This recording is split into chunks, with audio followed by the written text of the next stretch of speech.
Hello everyone, Wenzeltron here, and we're back on Heroes of the Storm, and today's video is actually going to be a build guide video, and in particular we're doing Muradin Sustain Build.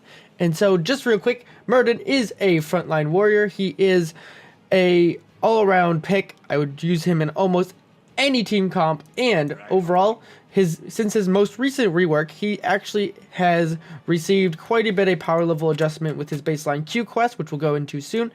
And the other thing I like to note, though, is even though he is stronger, he did receive another hotfix tweak to his level 7 heavy impact that no longer stuns on impact, so his power level is no longer as high as it was before.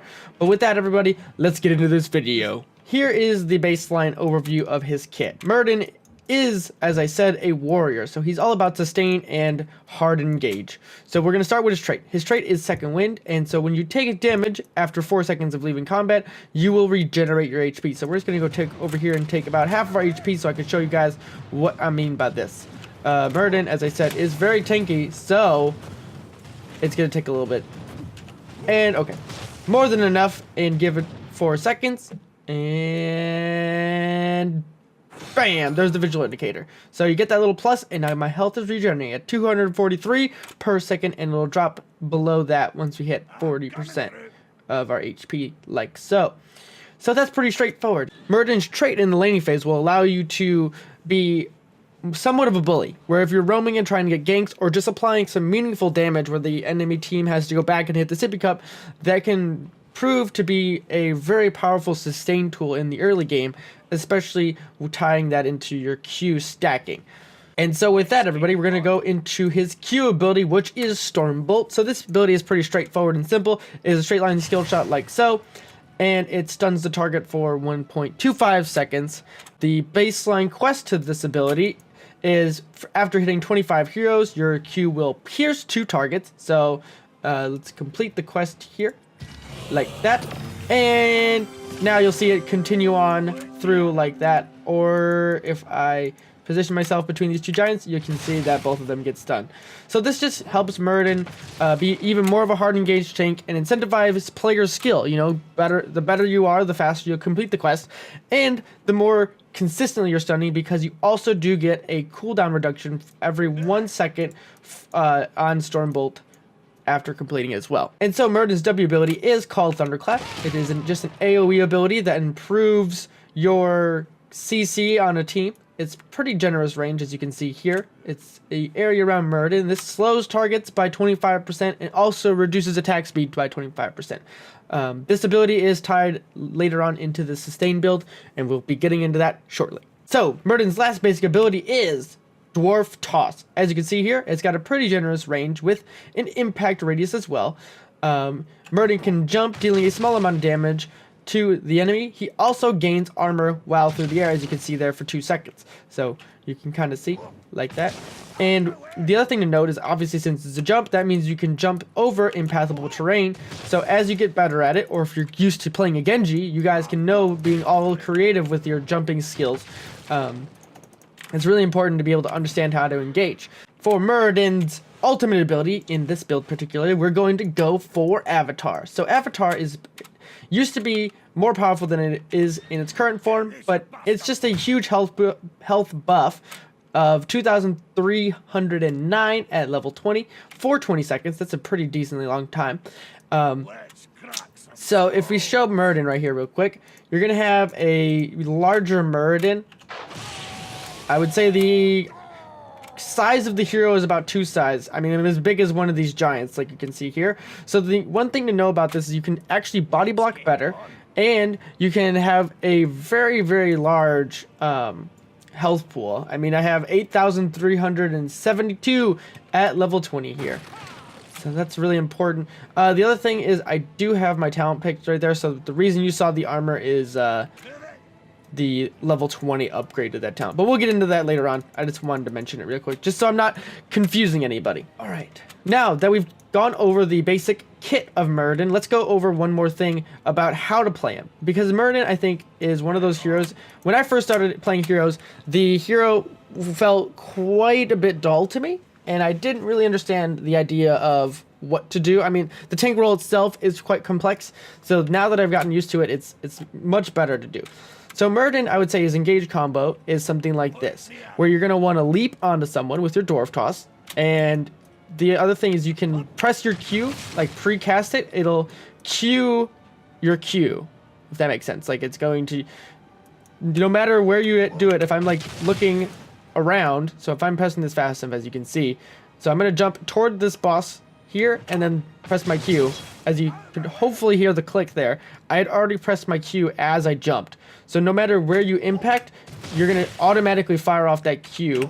And the reason being is, say this was an enemy hero, it makes it so you're almost never going to miss that. If you jump right in front of them, you don't have any sort of delay of like trying to re-aim, or they're going to try and juke you because you're just coming in out of nowhere. Then that ties into more complicated engage styles, because then you can come out of bushes. Say you had an enemy or friendly player like over here, and you're like trying to set up a gank. You can come in, jump here, and instantly throw your Q out to land that stun for a well-executed gank for the friendly team. It's all about looking for angles and different things that the enemy's not going to expect, because they're going to expect you to try and make a play by doing something like this.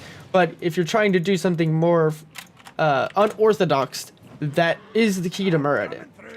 And then, as a final note, one of the other things is that you're going to want to try and jump behind a target, or after you land your stun, you're going to want to, if you're going to land off to the side of the target like this, you're going to stun them and then try to reposition yourself so you're walking behind them to body block their escape as they try to get away. Because a lot of times you'll see is you get the jump and you get the stun, and then you don't move or anything, you're trying to auto, and then they're just gone. They can just get away.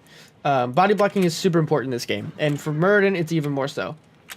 Alright guys, so now we're going to get into the meat and potatoes of the build. Alright, so for Muradin's level 1, we're going to go for third wind. This is my personal favorite talent of the tier. There is an argument for block if there's heavy auto attack damage, like from Leoric, or there's from Greymane, anyone who hits hard with basic attacks. There is an argument for that, and this will only be your only tool for in-fight sustain pre-10, really. But for me, I think going third wind is really important, because this puts less stress on your healer when you're trying to disengage from a fight before re-engaging, because then you can kind of jump in, initiate a fight, get the chaos going, and then wait for them to kind of whittle things down as a team, and then once you've like regained half your health or something, you can re-engage much quicker, because this increases the threshold much more. I'm going to show you guys really quick what the different threshold looks like. It doesn't take very long at all for Muradin or regen taking third wind, so we're about the same as we were before. And I'll try to put the two videos side by side here so you guys can see the comparison, but it's a much faster regen. And the threshold for the extra bonus is at 60 rather than 40. So that's a 20% increase of the threshold. So there you go. You can regen to 60% of your HP rather quickly there. Alright, so for level 4, we're going to go for Thunderburn. And the reasoning behind this is because of a synergy at level 13 mostly. So Thunderburn is a upgrade to your W that allows you to spawn a second explosion that's slightly larger than the first one. So we're going to jump over here and use it. So as you can see there, that's the new one. And if I'm standing in it, it's not much larger than the one we have. But this will just basically apply the debuff that you would normally apply twice. But the damage is negligible, and it only activates when you hit a hero. So if I'm going to go over here and say use it on like a mini wave or something, it doesn't do it anymore. It used to do that, but it has since been changed. Here is level 7. We have heavy impact being taken here. This used to be the go-to, and I still think it is relatively the go-to. If there are channeled abilities or someone you want to be interrupting consistently, I would go Skullcracker, because you can then interrupt like Sonya Whirlwinds more effectively without wasting your stun on them and stuff like that. But as a slightly engaged tool, this is still important. An 80% slow for 0.75 seconds is pretty amazing, especially if you have a skill shot oriented team like a Li Ming or some other mages, because you can keep someone in an area to allow your team to capitalize on your hard engage. And now here's 13. So 13 is one of our big sustain tiers here. And the whole reason you go Thunderburn at level 4. So healing static will heal Muradin for 5% of his HP for every hero you hit with Thunderclap. So that's super important when you're in fight and you're trying to get maximum value, because then now you can jump onto an enemy team and take so much damage, but because you jump in and you can go over here and you just like bam. So there's one channel and there's the second channel, 5% right there twice. And because it's also important to note that since this is 5%, a percent health heal, it is increased when you activate Avatar. So you're even more tanky by taking this talent. I used to not really believe in this talent, but since his rework, I've really gotten into it. I do like Thunder Strike as a quick match pick because you can kind of be a bruiser in that sense. But if you're trying to be a consistent frontliner like Muradin really is, you're going to want to go healing static, especially with this build.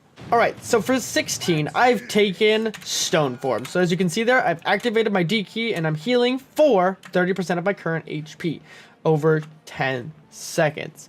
So yet again, this is another percent health heal, which means that it will be increased in effectiveness when you use Avatar. So the idea is that if you get low, which I'll show you one more time, is that if you go over here and we're taking damage and we're going to get super low, we're going to pop Avatar right when we're about to hit now. So there we go. We're back up to almost 30% HP. We're actually draining the tower of both of those inner turrets, and we're going to pop Stone Form, as you can see. And just like that, we've protected ourselves from dying, and by leaping out, we've also given ourselves armor as well. So the effectiveness of our heal is even better as well. And last but not least, everybody, we've landed at level 20. So Muradin actually received some changes here. I don't know exactly what I would say is the standard quote-unquote talent here. But if you're going for the type of build that I'm going with here, and trying to reduce complexity if you're new to the hero, I would just go with Unstoppable Force, which is the level 20 upgrade to Avatar. So this will give you 20 armor for the duration of the Avatar, which is 20 seconds baseline. Yes, just making sure. And so now you also get a battle momentum built in. So this will reduce the cooldowns of only Thunderclap and Dwarf Toss, which is cool because, I mean, you already get a battle momentum if you complete your quest, so they don't need to reduce this further. Otherwise, that would be super insane and make this the go-to talent. So by reducing these two, with this build, you will be able to get more AoE healing done with Avatar active, which is even more insane if you're trying to do this build. And then, just as a side note to explain the other talents, I would either go Hardened Shield if there's lots of mage type damage or burst potential on the enemy team, and you can be that frontliner that soaks it up. Muradin doesn't really have issues of getting blown up a lot, so it's not really super necessary, but it's a thing. And then last but not least, you got Rewind, and if you want to go Rewind, that is when you have extra playmaking utility to double cast your stuns / engage, and you're trying to get that one pick to snowball the game for the win, not wind. So that's just really a higher skill, I would say, here with Rewind, being able to know when to use your cooldowns and reset them as needed. But if you're just going for all around sustain, Unstoppable Force is never a bad one. And with that, everyone, that's going to cover the Muradin Sustain Build Guide. I hope you guys enjoyed this one, and as a final caveat to this, if you guys really wanted to learn how Muradin works, he is really a self-sustain or a selfless hero. He's all about setting up picks for your team. He doesn't do a heck of a lot of damage, but he has a lot of sustain. And if you play him right, you don't need a support to make him work. So if you really want to learn him, try to get a friend who can play a bursty type assassin or someone you can set up ganks for, like Li Ming even, or Greymane, any of those burstier type damage dealers that can really be capitalized with these kind of setup stuns, and just learn to engage, roam around as a twos. I mean, even Tyrande is an old school combo. Is Tyrande Muradin was way back in the day. So yeah, I mean, you guys probably watched my videos. If you're on this channel, you've probably seen my other Muradin videos that I've done with gameplay, and just, you know, check those out too. See how those went. And yeah, I hope you guys enjoyed this one more time. Thank you all for joining me today. And I will see you next time in the Nexus. And I really hope you guys enjoy these ones because these are some of my favorite things to do for you guys. And Muradin's one of my favorites. He's actually my #1 played hero right now. After his rework, he's retaken the #1 spot. So see you all in the next video, everyone.